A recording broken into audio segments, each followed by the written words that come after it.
there. So here's PICSOLVE app. So how to manually enter a prompt here. So yeah, you can of course just go and scan your question, but you can just do a manual input, something what you can also do in Google. But here is just more focused about all these homework subjects.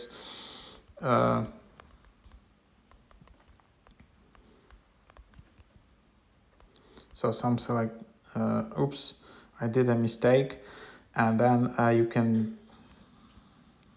did a mistake already. So I can also just edit it.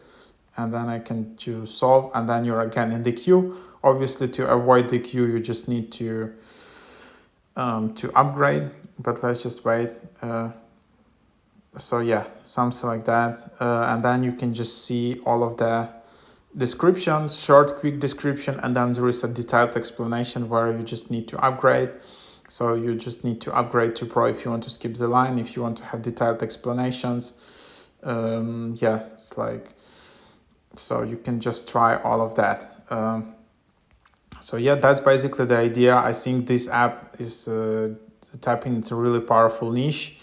Because there will be probably a lot of more scanning of text, and just like your homework is just so much faster instead of going to a laptop and typing in Google. And then if you connect like that with OpenAI or ChatGPT, that's like really cool app.